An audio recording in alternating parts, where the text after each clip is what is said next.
Bismillahirrahmanirrahim. 6 ciri-ciri sholat bersama setan. Begini penjelasannya. Assalamualaikum warahmatullahi wabarakatuh. Marilah kita bersyukur, alhamdulillahirabbil alamin, atas limpahan nikmat dari Allah.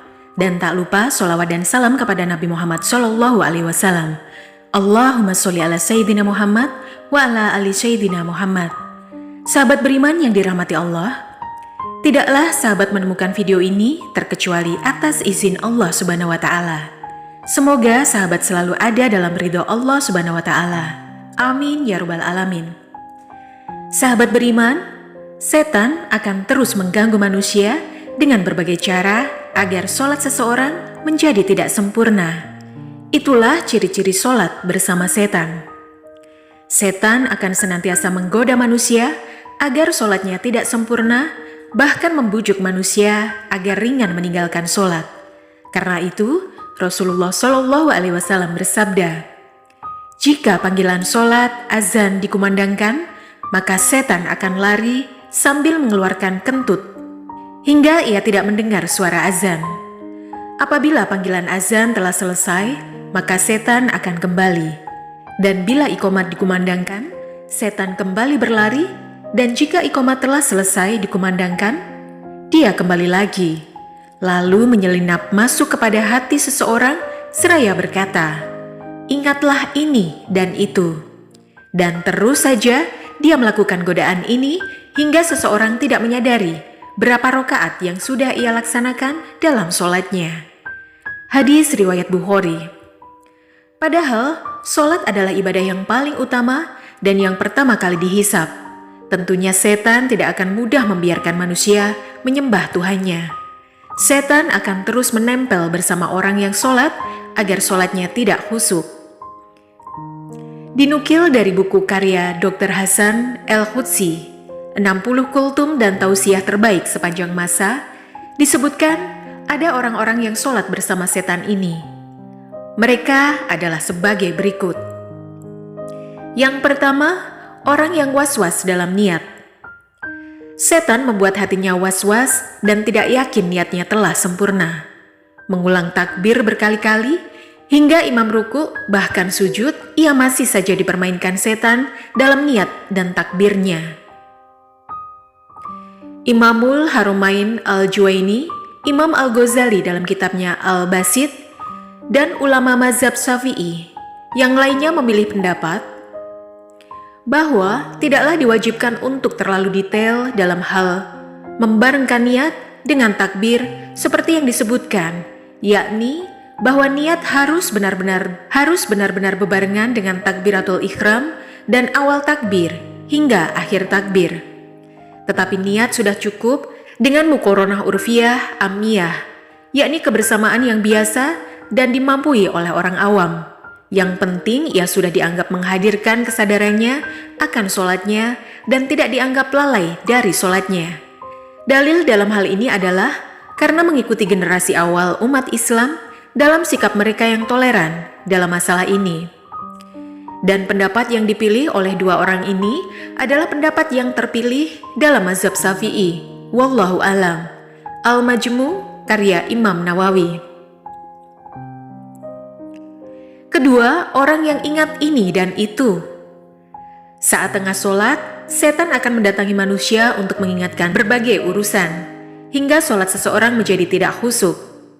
Dikisahkan suatu hari Imam Hanafi didatangi seseorang yang kehilangan barang.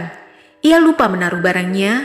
Oleh Imam Hanafi, orang itu dianjurkan untuk sholat sepanjang malam hingga menemukan barang yang dicari.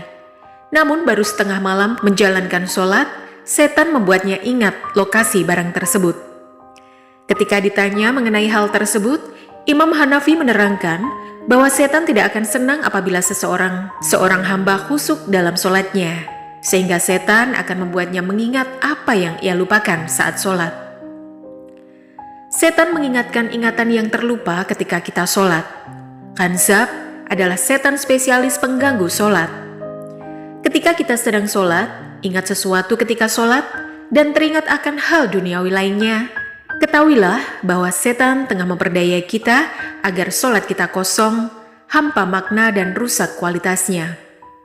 Utsman bin Affan pernah bertanya kepada Rasulullah, "Wahai Rasulullah, setan telah mengganggu sholat dan bacaanku." Beliau bersabda, "Itulah setan yang disebut dengan kanzab.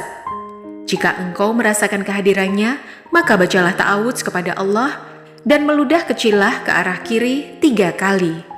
Hadis riwayat Ahmad. Jadi ketika kita ingat sesuatu ketika sholat, ketahuilah bahwa kanzab telah menggoda. Karena engkau telah menghukum saya, setan tersesat. Saya benar-benar akan menghalang-halangi mereka dari jalan yang lurus, kemudian saya akan mendatangi mereka dari muka dan dari belakang mereka, dari kanan dan kiri mereka. Dan engkau tidak mendapati kebanyakan mereka bersyukur, taat. Quran Surat Al-A'raf ayat 16 dan 17. Ketiga, orang yang merasa ragu buang angin. Perasaan ragu buang angin atau tidak adalah sebuah gangguan yang setan hembuskan untuk mengacaukan sholat seseorang. Rasulullah SAW bersabda, "Jika salah seorang di antara kalian merasakan hal itu, maka janganlah membatalkan sholatnya hingga dia mendengar suaranya atau mencium baunya tanpa ragu." Hadis riwayat Ahmad. Nabi sudah mengajarkan kepada kita hal yang harus diingat ketika merasa ingin kentut ketika sholat adalah salah satu godaan setan. Jika tidak ada dua hal tersebut, mendengar suara dan mencium bau kentut, maka perasaan tersebut hanya rasa was-was dari setan dan janganlah membatalkan sholat. Perlu diingat bahwa ini hanya berlaku untuk perasaan seolah atau kayaknya. Lain hal jika memang benar terdengar kentut, tercium kentut, atau bahkan dengan sengaja mengeluarkan kentut. Keempat, orang yang tidak fokus pada sholatnya. Setan akan membuat seseorang yang sedang sholat menjadi tidak fokus dengan mencuri perhatian, menjadikan orang yang sedang sholat menengok ke sana kemari, membaca tulisan di depannya, atau teralihkan oleh dering telepon genggamnya.